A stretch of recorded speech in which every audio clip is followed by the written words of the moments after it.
Hi, everybody. I'm Will Tagle, and this is the Global Wisdom Call. We welcome you to this experience and reflection on experience today.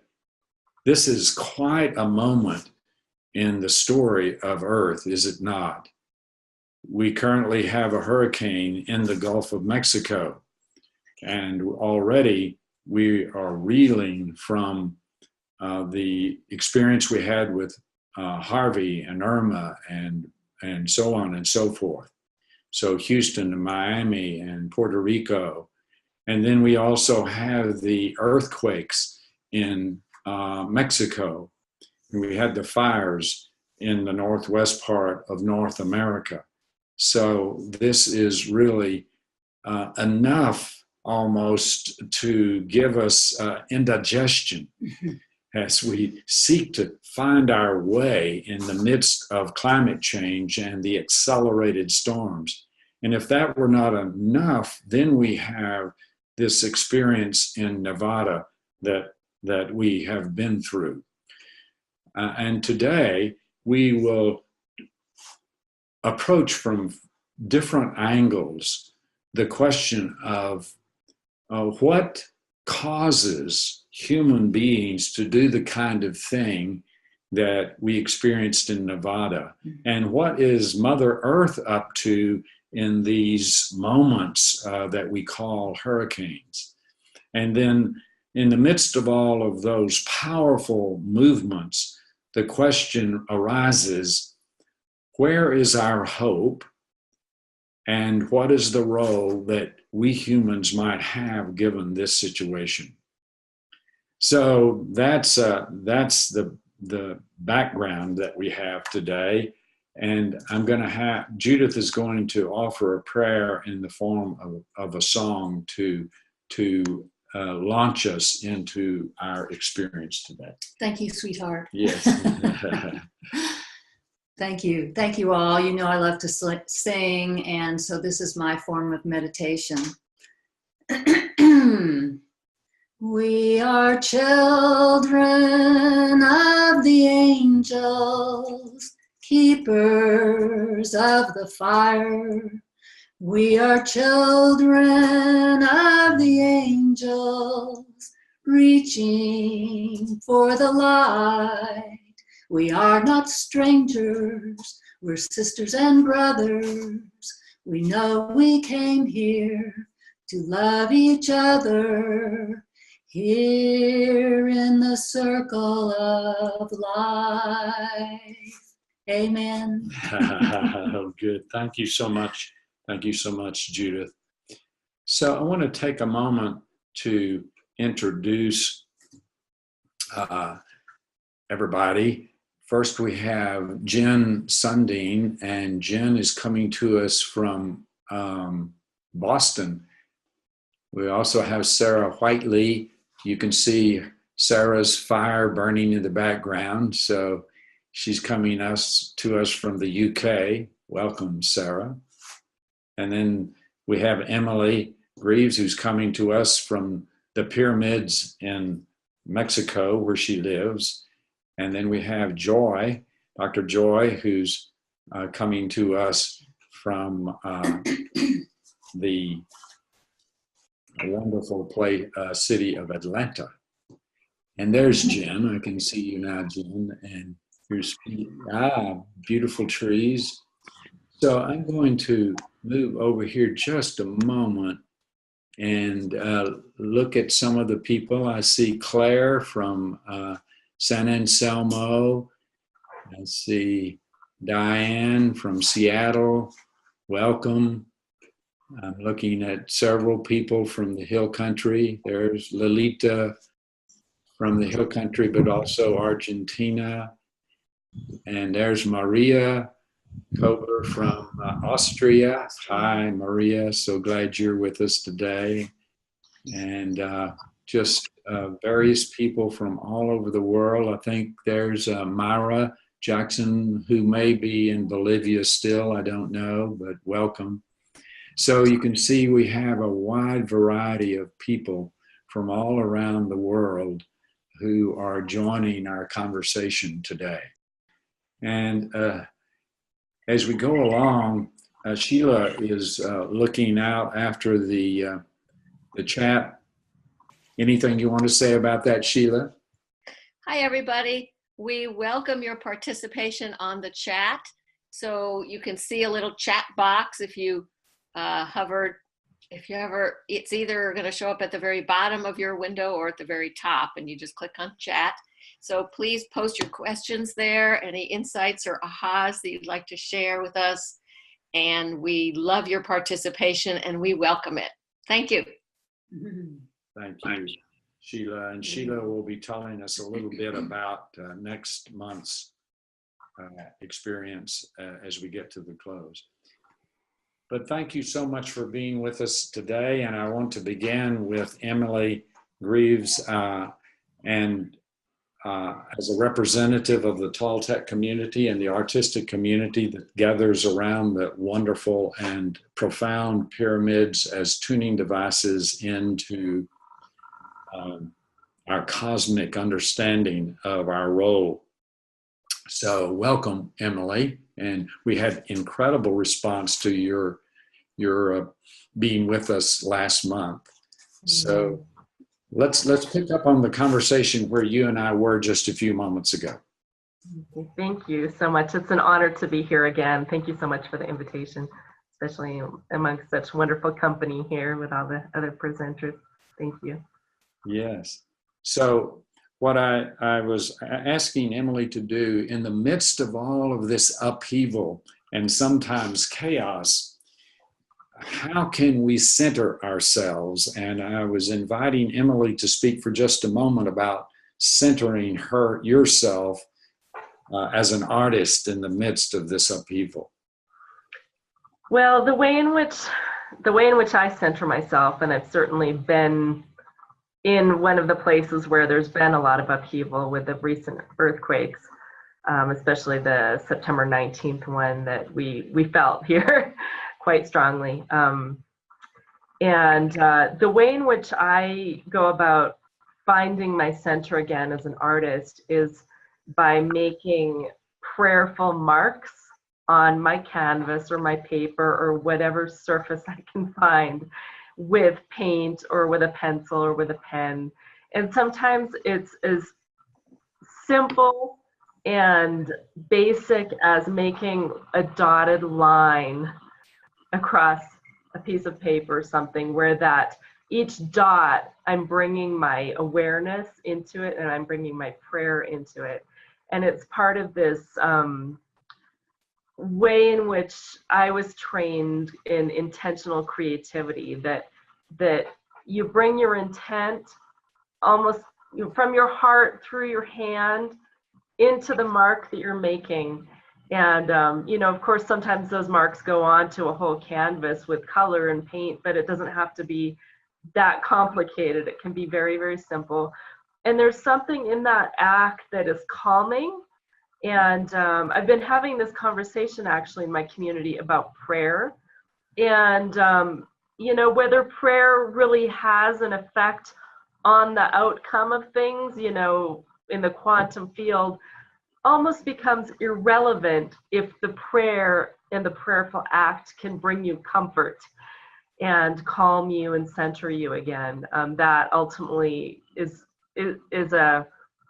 a greater goal, I think, in the moment, that it can be personally calming and comforting. So that's the way I come to it as an artist. Yeah. And people who were notified about today through our online communications received the painting that you discussed briefly at the end last week, and I wonder, Dan, if you could bring that up and let Emily comment on the painting itself and how it might relate to this centering ourselves in the midst of upheaval. So the painting that you're seeing, we talked a little bit about last month, is a painting that I created for my son's kindergarten class when he was about 4 years old. And the theme that year in his kindergarten class, this was about 6 years ago, I guess, was global climate change. And the class just learned a lot about the theme throughout the year. You know, they even planted their own garden at the school. And my son was invited to a forum, a district-wide forum about global climate change and ways in which very small children can begin to gain awareness about this issue, and ways in which the parents can also be involved with their kids to create change from early childhood on, that kids have this foundation as they grow up to be mindful and aware and learn ways in which they can actually take action. And so the teacher invited me to create an artwork as a point of discussion for the kids in the classroom. And I created this image that you're seeing here right now. And Marco actually helped me with it. He made a lot of marks, a lot of mindful marks in the smoke, in the sun rays, and he helped me with the whole border, which you'll notice has these 4-petaled flowers on it, which is actually from a linoleum block that I carved that we printed on there. And the symbol is an important symbol here in Teotihuacan in the pyramids, as a symbol for many things, is a vast mythology and cosmology that goes into this one symbol. But if you were going to use one word to describe it, it means life. And to use it in this sort of repetitive way around what you can see are the destructive effects of global climate change, drought, flooding, you know, ice caps melting, glaciers melting, through all of this pollution that we've been putting into our atmosphere. To make these marks of the 4-petal flower around the border is like taking all of that distress and discomfort and destruction and the tragic effects of it in the lives of human beings and animals and sentient beings around the planet, and enclosing it in a prayerful way. So that there's this aspect of hope, you know, that whether our actions really will be able to change and reverse global climate change, we don't know, but that we can bring hope into ourselves on a personal level and take personal action and bring hope to ourselves, at least individually, that there could be a greater solution to it. So that's some of the symbolism that went into this image. Oh, thank you so much. And moving from that to a conversation you and I were having earlier about how we'll be coming to spend the Day of the Dead with you at the pyramids at the end of October and the 1st of November. And each time that I go, I become aware of the circular movement of civilizations. And one of the reasons I come back time and again to be at the Dreaming House and to be with the Toltecs, Heather Ash and others, Judith, we keep coming back because there's so much we can learn from this circular motion of this civilization that created the pyramids as tuning devices into larger awareness and consciousness. And also we can learn about how there was a movement, an original vision, and then how at some point there was a pulling away from that vision so that some of that wisdom was lost and the civilization crumbled. And that's relevant to us since it appears that we're in the middle of a cookie that's crumbling. Yeah. Yeah, I imagine kind of tell us a little bit about your reflections as you go into the pyramids these days. Well, some of my reflections have to do with that what we can experience today from the pyramids is left in code, basically, and in a visual language that the dictionary to that visual language has essentially been lost. And the only way to access it is through intuition and dreaming, and then it actually begins to make sense.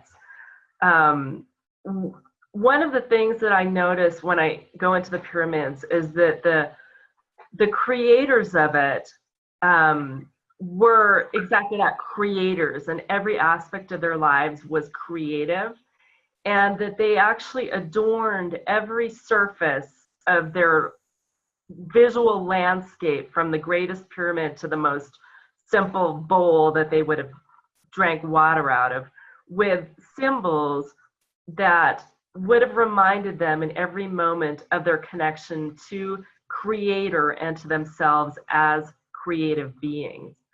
And it's something that's almost even hard to wrap our heads around in this day and age, because our world doesn't reflect that to us.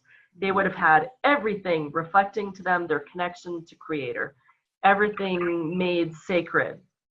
And so when I look at it from the perspective of what happened to their centuries-long civilization, it actually ties into something that an archaeologist talked to me about one day, the archaeologist who excavated the pyramid of the feathered serpent of Quetzalcoatl. Yeah. And that this sense of the importance of creation, and the remnants of it that are still visible today for those who are able to dream into and understand this visual language that they had, was that the foundations of the civilization and its growth were based in the feminine, were based in creation and cultivation.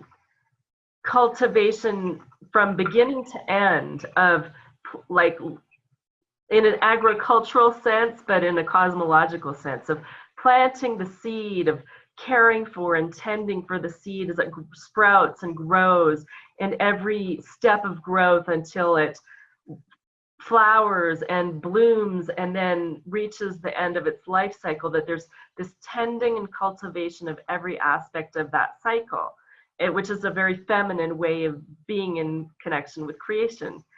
And that at some point in time, and this happened globally, not just here in Teotihuacan, I think, that something shifted and that a more masculine sense of being arose that that this archaeologist termed appropriation, that it became easier to go steal, snatch what your neighbors had cultivated rather than do the cultivation yourself.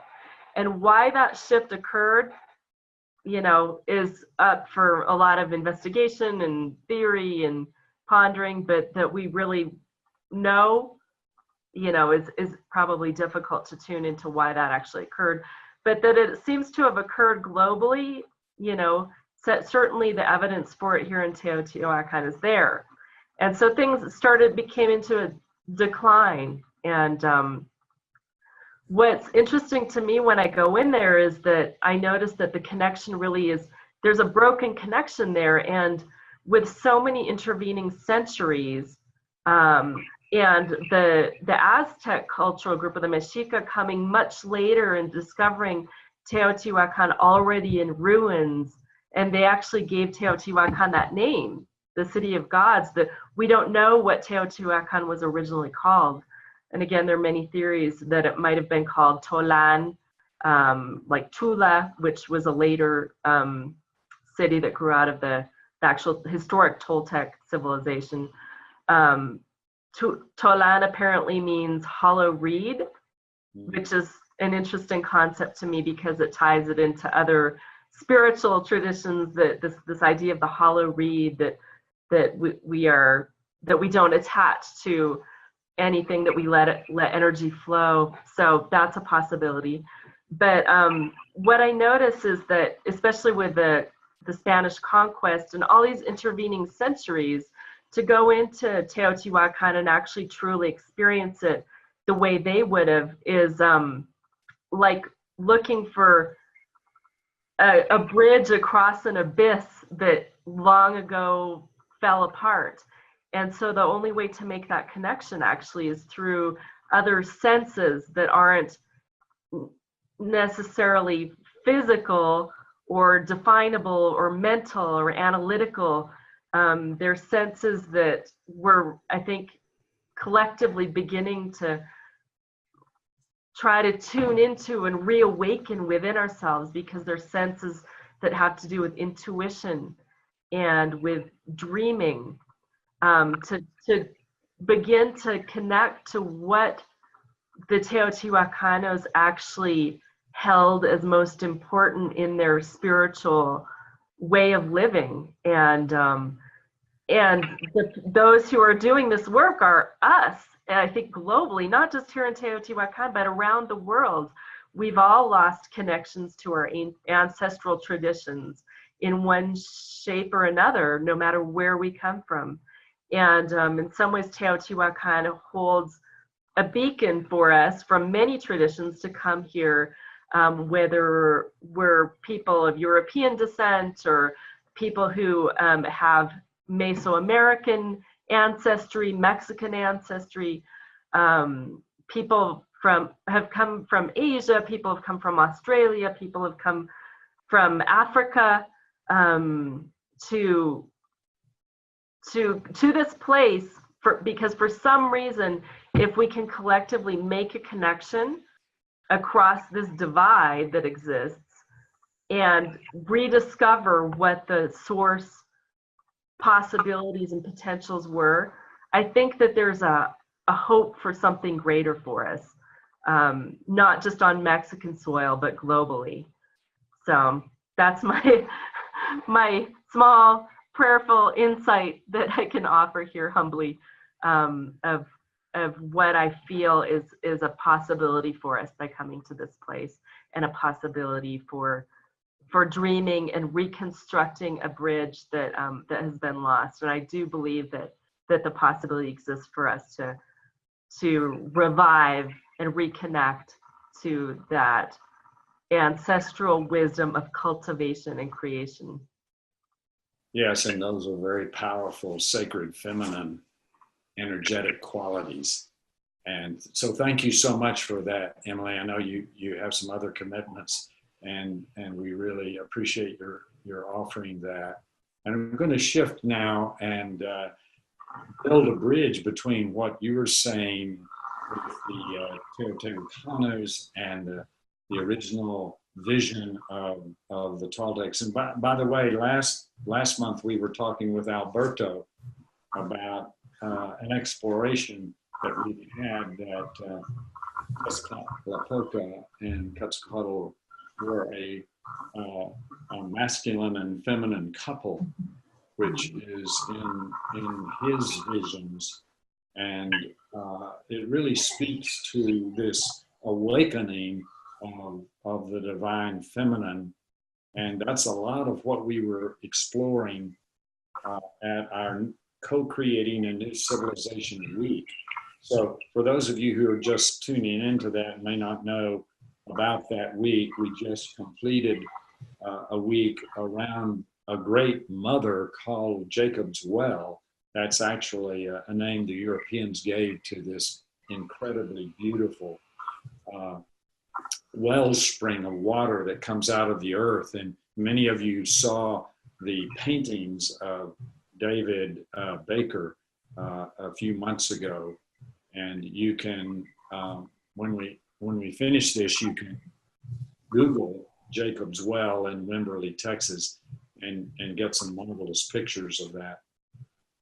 But we all gathered around this well, about 50 of us from all over the world, some of whom are here with us today. And it was such a rich and powerfully energetic experience for me and for most of us, that we wanted to share some of what has been bubbling up inside of us individually and communally in our call today. So I'm going to begin with Jen Sundin in Boston. So Jen, if you'll come into our circle and look at that beautiful face and beautiful background you have there. So grace us with your reflections. Absolutely. So thank you, Judith and Will. and this is my first phone call with the larger group. I'm a little nervous, but excited to be here. Excited to be a part of what I believe is an incredible bridge building for sure. And I arrived in Wimberley, Texas, around the sacred yoni, the waters of the goddess for sure. And I've said, you know, I arrived angry, and not the kind of anger that, you know, is all consuming, but as the mother of 3 teenagers, you know, when you've had it, they haven't done the dishes, they haven't done their chores, their rooms are a pit, and enough is enough, you know. And so I arrived, I think, with that energy of having worked with a feminine divine, having worked with women my whole life, having really taken on the pain of women for thousands and thousands of years, of this attempt at silencing, at you know, really an attempt at eradicating all that we are, all that we stand for as women, but as holders of wisdom, as the divine feminine.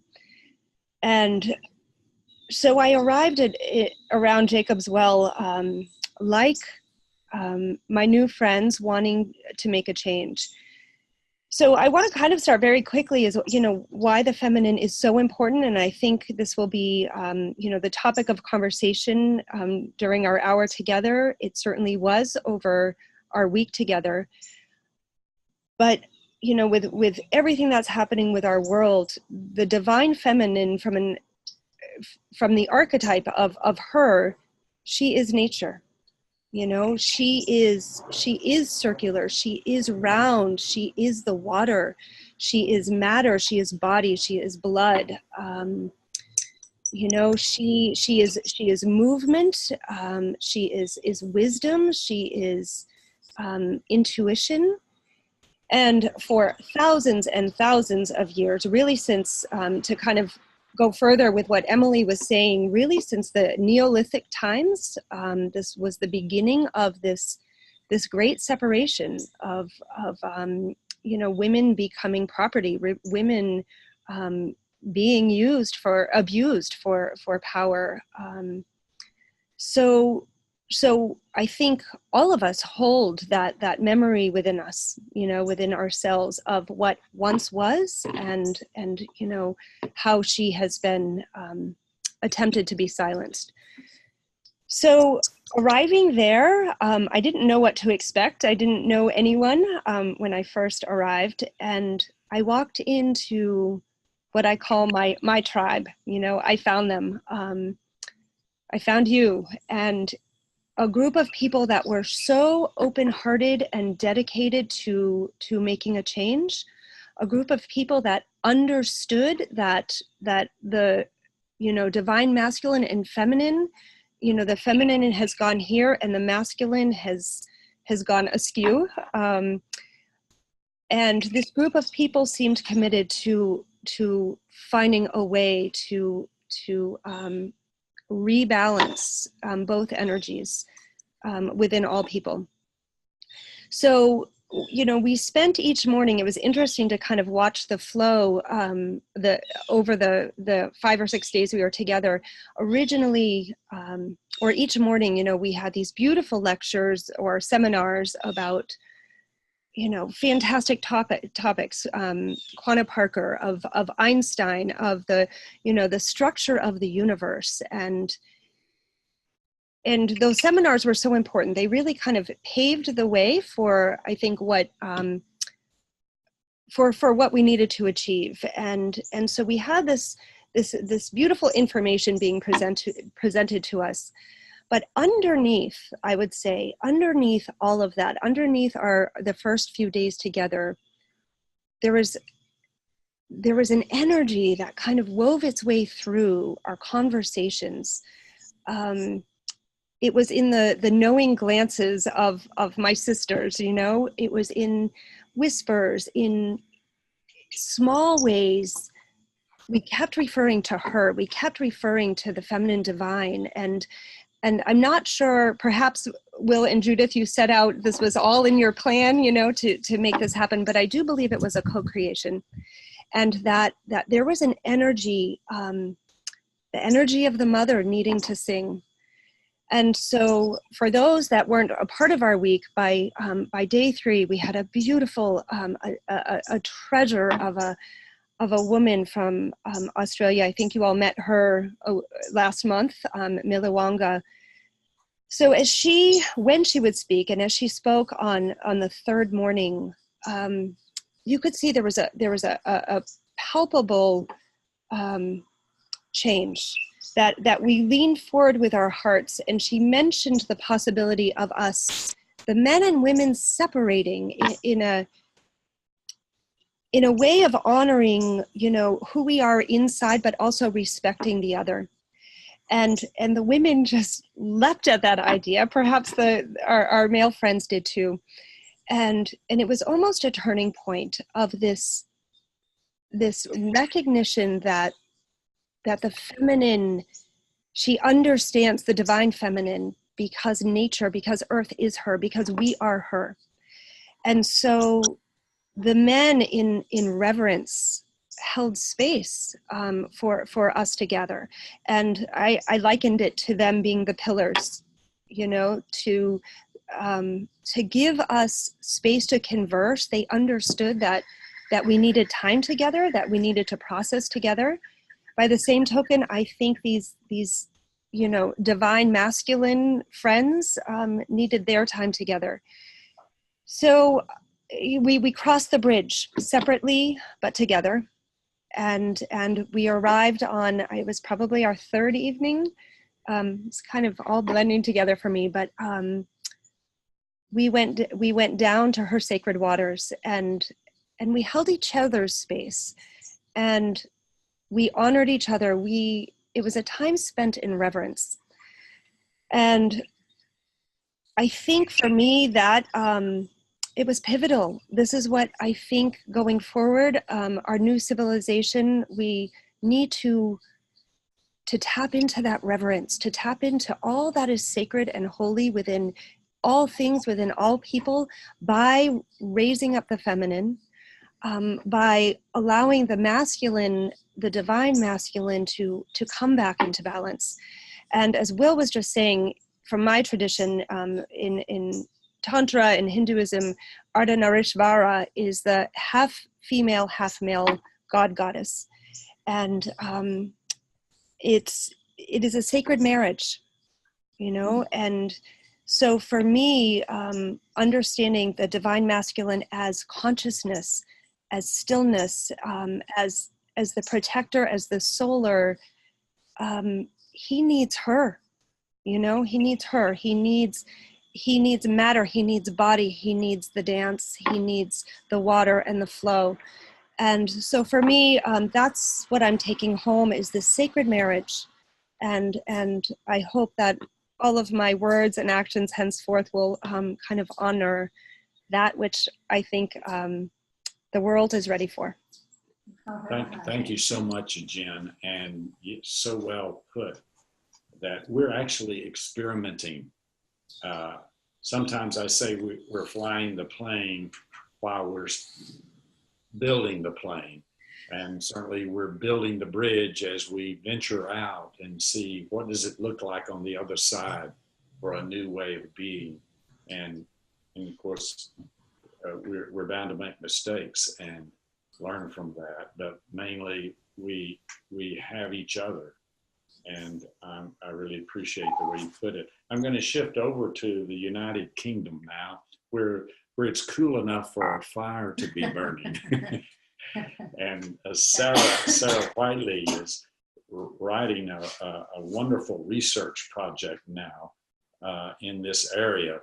But today, at least, I'm interested in how you're assimilating this experience we had and how it might speak to our larger group here. Thank you. And it's a real pleasure to be here. Real pleasure. There's a lot of resonance and echo with what has been spoken already from all of you. And so there'll be some patterns I think we'll start to see in the collective weave. So I want to speak of a pre-wave, which a little bit you've just spoken, Will. I've just turned towards my thesis, my master's thesis with wisdom. And with me coming to the US at this time was you could say the first plunge. And it was exploring soul-centered collective alchemy. That's the process is a 9-month process, and this was the beginning for me. And the calling that I sent out on the total eclipse invited another 18 souls to be in the journey with me. So it's a we thesis. And I speak that because as I heard that I was going to be journeying, I felt an incredible gratitude and privilege, but also a deep rumble and a deep sensing of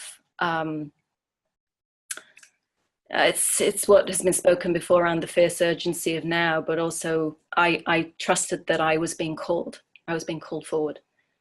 And as I went into meditation that particular night, I had, and I don't know whether Emily's still here, but there were echoes from other well springs that came into community. So I came, in a sense, as an envoy of the multidimensional well springs that all showed up at this particular time. And so the ones that showed up were Teotihuacan, Delphi in Greece, Tintagel in Cornwall, the White Well in Glastonbury, and I'm just about an hour away. I'm in the southwest at the moment. And Chartres. So there were different well springs, all of which I've journeyed to, and they all became visible. And certainly as I then listened into Jacob's well and the potency and the deep feminine and the power of just witnessing and listening into the videos offerings, because I wasn't able to be on that call with David and with Ellen, I could feel the sourcing and the wellspring that we were all being invited to dive into and to be resourced by, but also to resource and put in our offerings as well. And so the journeying, for sure, there were many levels in terms of what I understood. There was certainly an echo, as you've spoken, Jen, around this predominance that we're in at this time of the patriarchal wave. That it's been a dominant wave, and certainly as a navigator in different ways over the last few years, whether in caves or on the sea or in the mountains, that's been part of my work. How we navigate those waves are really critical, including the tipping point and the evolution of the next wave, which you could say is there's a yielding into a more feminine energy. And my sense is, and I went through my own repatterning, my cellular repatterning, I think the field went through that, through listening into the land, with journeying together through the different vantage points of these incredible thought leaders, philosophers, scientists, being in our own deepening and exploration in our integration groups, sometimes feeling disintegrated in the process, dissipation of what we thought something was. And then the next wave comes and we dive in again together. Certainly a real turning point, I agree with too, that was very, very key, was the opening into the men and women groups. There was something about dropping in to the space, and I had a very similar experience in Teotihuacan when we moved across the avenue to different sides. And we went into a space of ceremony and reverence and offering to one another and being in some really deep healing. That was a very similar space. And I went through my own very deep turning when we went into prayer with Milawanga, and then up in the roundhouse afterwards, and to be sitting together. And I sensed that was a similar experience for the men. And then there was it's almost like something had come into coherence within and between and beyond. And certainly the sense of really tapping into, and I hear it a lot, but tapping into the multidimensional field and understanding how to listen into the dream time, the intuition, the thought leadership, and to draw impulses and understanding, but also take it to the next level. Do we agree? And do we believe that there is another level of understanding that comes that is beyond those very powerful bridge builders? And I guess just a couple of other things that come through. Being in the Southwest right now, I'm in between two places, and this is Celtic roots of the chalice well and the sword. And they're both required. That clarity, the precision, the ability to open up and attune the acupuncture point, which Ellen so powerfully spoke of. And we were in that practice of how to align our collective energy, how to align our individual energy, and be in service of a greater turning in this great turning. And so there were two energies that I felt were really powerfully present. Was the energy of the kingfisher. So the dive that happens, that precision point that drops beneath the surface. And then also the energy of the moon. And both of them, it's the balance point, the interweaving of those two energies felt very, very key in terms of my own personal journey, but also I feel in the collective, and how to allow both to be in the spin as the next wave starts to arise. And the final piece,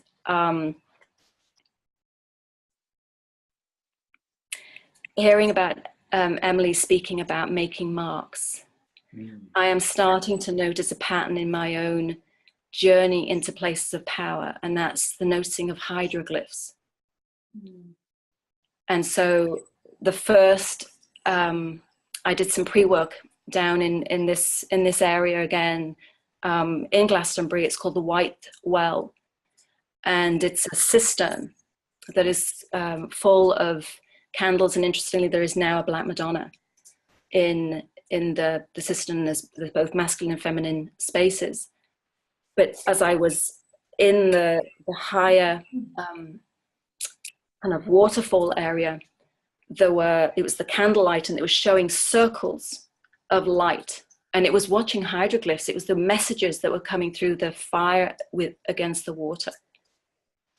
I had the same but very different impressions at Jacob's Well, and they were like sonar beams coming across the wall with the sunlight behind. So light, something to reflect. So I think of Plato's allegory of the cave, and the interpenetration of the masculine and feminine.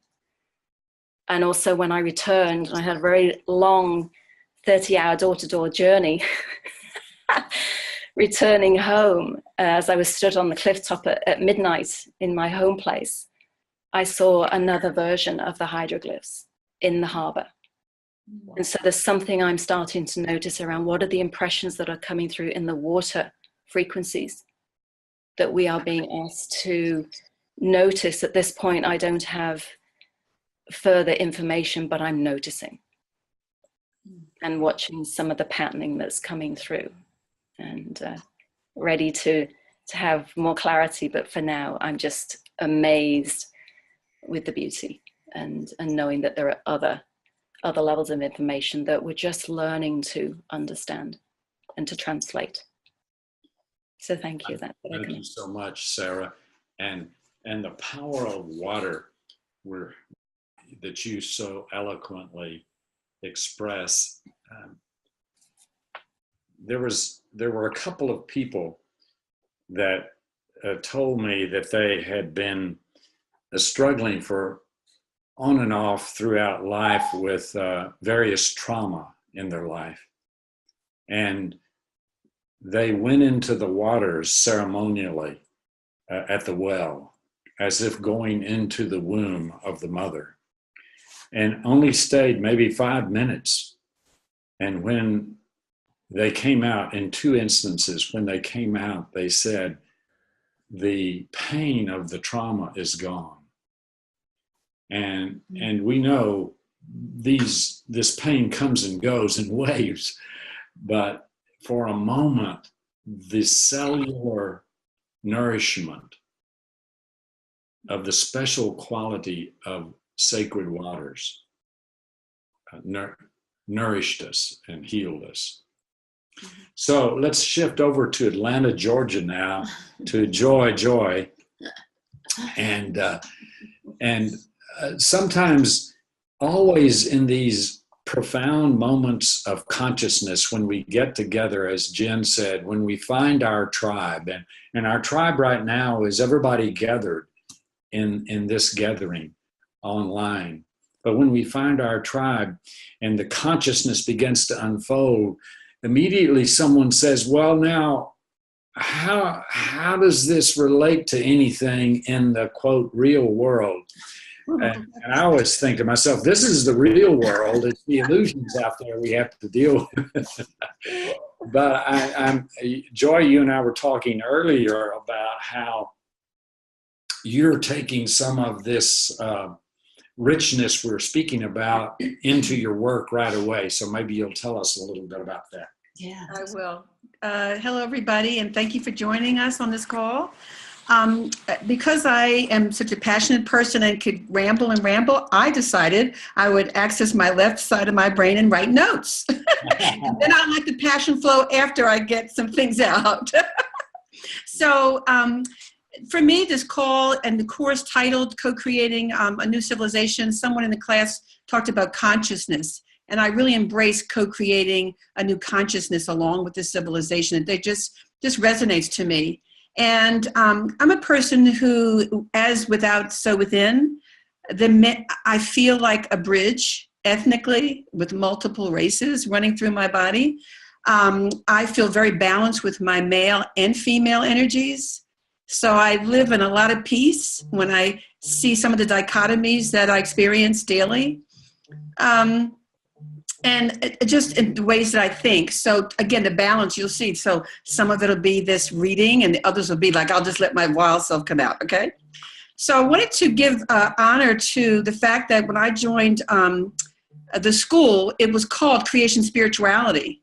And that same week, it switched to, it's like, where am I? It switched to Wisdom University within the week I was attending class. So I'm a bridge. I still keep in touch with people in creation spirituality and Matthew Fox, and got fully immersed in wisdom, and now it's ubiquity. So I've been in school a long time, right? Yeah. I did my first degree, started in 2006, 22 plus intensives over 11 years. So I said, well, I'm not just an auditor, I got to be accountable to do the reading. So let's just do a PhD now. And I wanted to talk about what it feels like each time I'm immersed in wisdom classes. We move to the other side of the bridge. It's always happening. Change is always occurring. And whether we notice it, like one of the speakers said, or not, it's still happening. So I see myself more of a witness, which is not my life story, to be a witness and watch what happens. I'm too much of, let's make this happen, let's make this happen. And I have missed many blessings by just being go, go, go, go, go. So the universe gave me double hip replacement. So I could like slow down and not go forward so quickly. And so I'm grateful for that.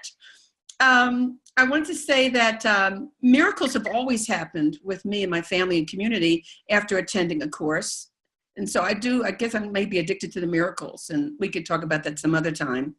But I'm grateful that we're led by brilliant, heart-filled facilitators, leaders who allow our heart and soul to open with different experiences and be so flexible that things change on the dime because they're meant to, not married to, well, this is what I designed, but rather let's see what emerges. I love that about our community, about our tribe. So for this, I'm thankful. Our leaders are focused and tenacious, and I'm humbled and inspired every day and every time that I'm in their presence. I really am so grateful. And for this, I'm thankful. People drawn to wisdom courses are indeed moving across bridges back and forth. I have witnessed this time and time again with the connections with people in person at the intensives and after, those of us who continue to talk and out of the blue, maybe a year later call, and it's just as if we just were with them in an intensive the day before. For this, I'm thankful. The meditations, the lectures, the meals, the roommates, the classmates, the salons, the paintings, the walks, the design of the intensive taps into many learning styles and feeds the soul. For this, I'm thankful. Millie Wonga and young Will, meaning Will's grandson, to witness the care and reverence in which she was held is, for the Black part of me, I went, wow, I've never seen this happen before. This is so amazing. It's so amazing. It really touched me. Oh, the prayers and the blessings were rich and full of hope, gratitude for all there and all everywhere. Communing with nature and all sentient beings, a deeper commitment and a deeper dive.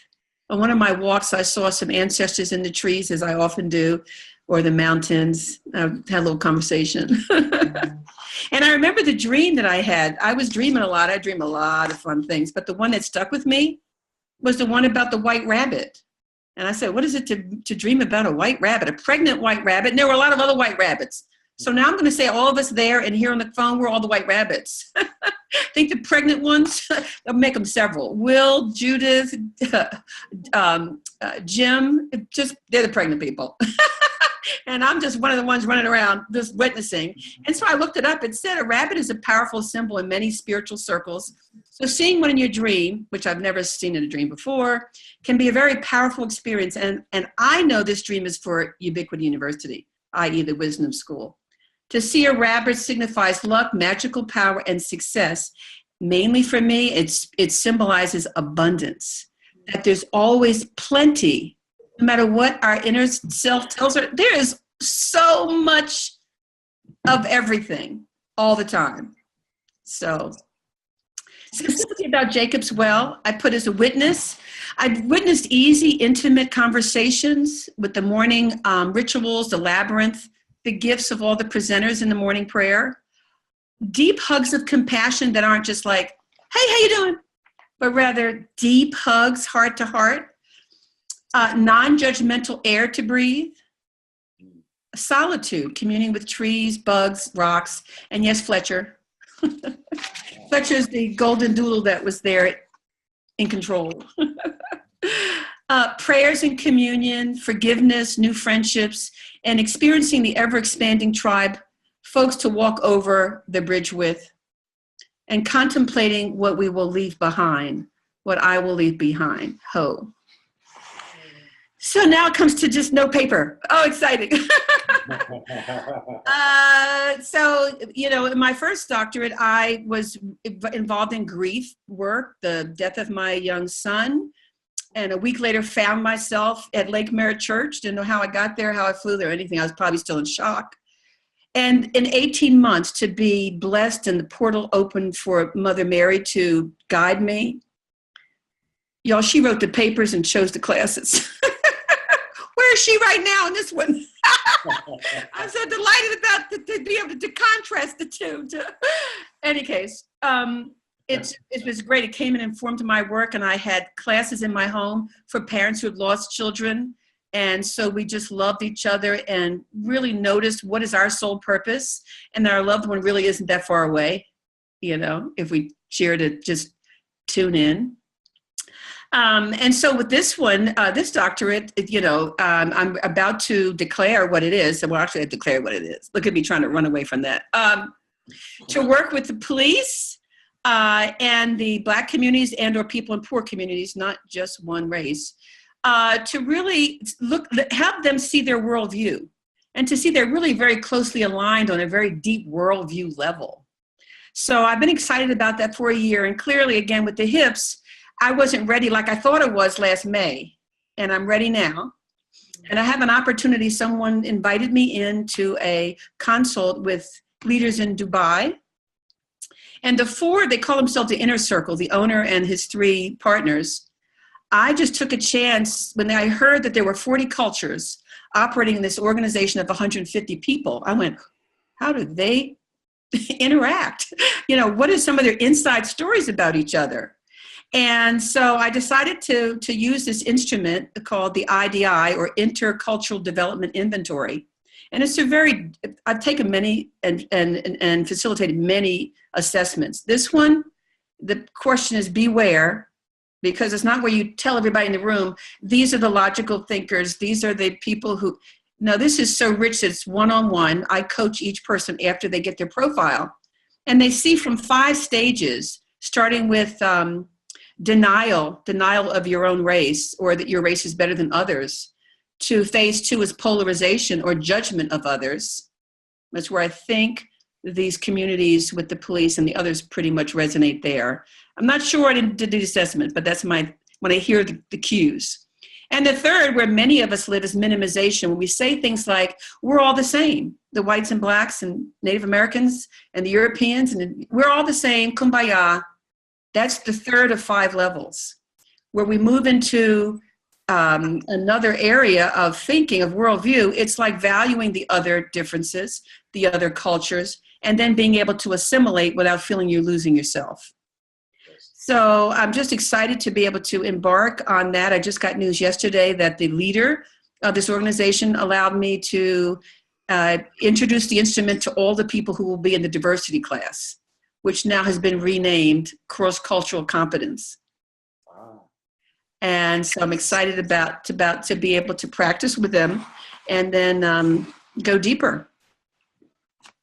Well, thank you so much, and thank you for that application of actually helping people to the bridge and grasping the vision on the other side. So like Einstein, I was talking about this, that Einstein himself had this incredible vision as he walked out onto the bridge, and then what he saw frightened him. He retreated back to the other side. And we all do that. And because we can be with each other, we can find ways of moving back and forth until finally we begin to have a beach hold over on the other side. So I want to check back in with each of the persons before we finish today. And Jen, I'm going to check in with you and get some headlines about your responses to our conversation thus far.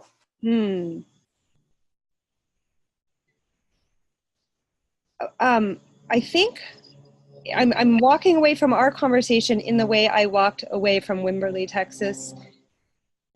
Each one of us, you know, we're all every single person on this planet, every single animal, every single tree, we are all these magnificent manifestations of the one, each with our different perspective, each with our different take.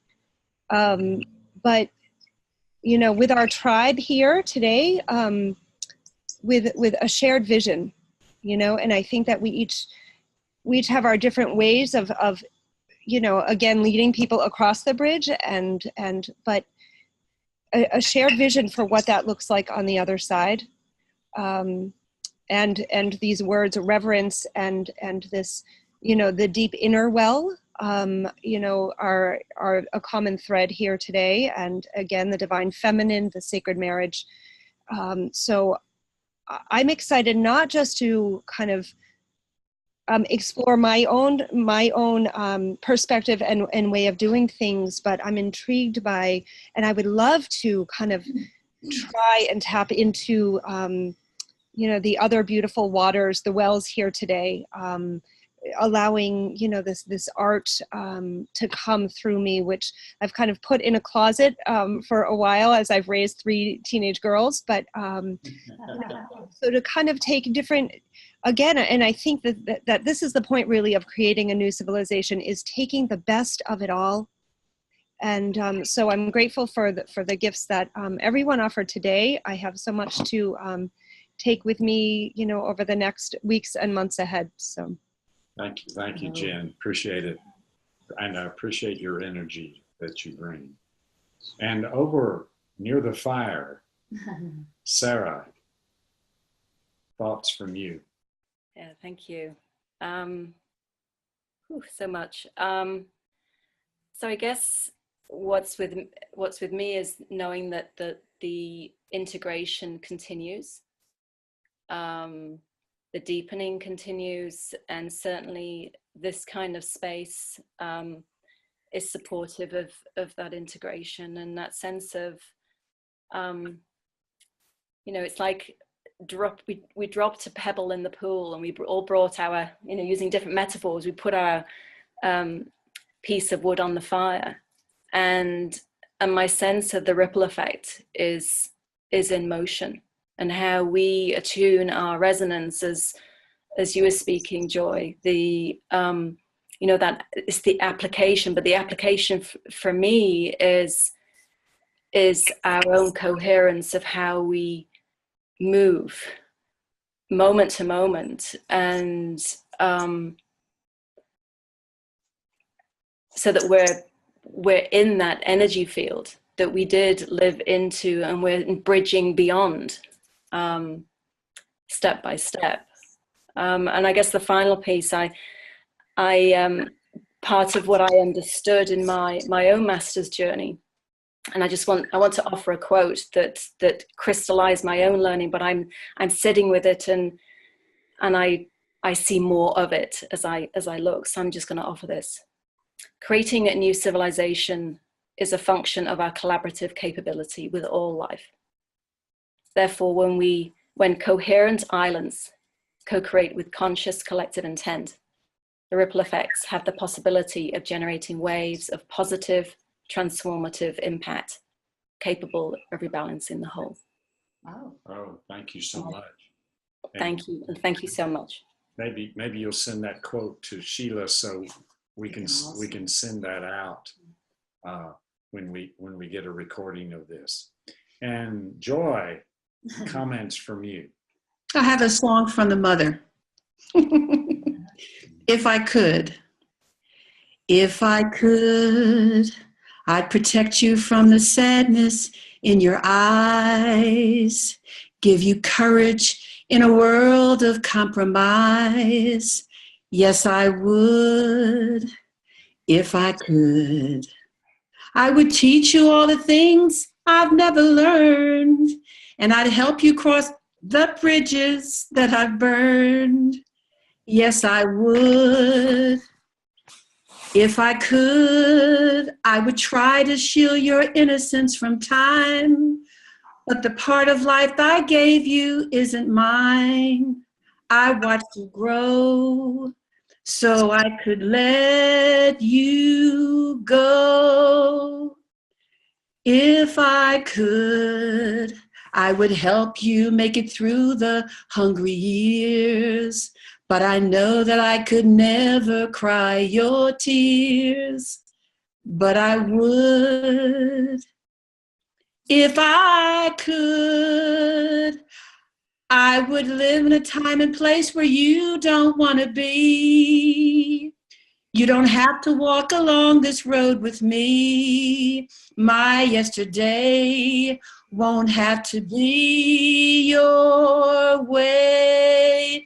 If I could, I would, if I could, where are you? How I try to change the world I brought you to.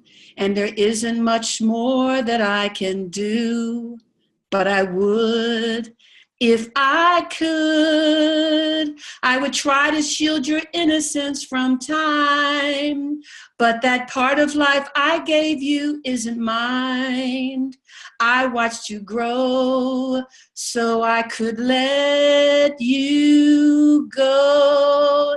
If I could, I would help you make it through the hungry years, but I know that I can never cry your tears. But I would if I could. Oh, thank you, Joy. You're welcome. So, what a rich time in conversation today, and the chat has been very rich. I want to bring Sheila on and see if, before we have Judith with our closing. Dan, if you could bring Sheila on to make any comments she needs to make. Hi, everybody.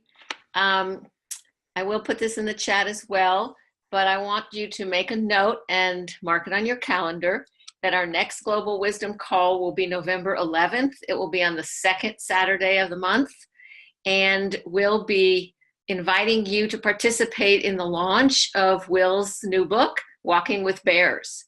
And so Walking with Bears will be the topic of our next call.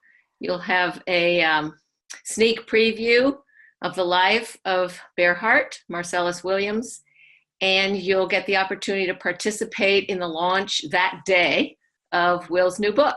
So I hope you'll join us. Thank you so much.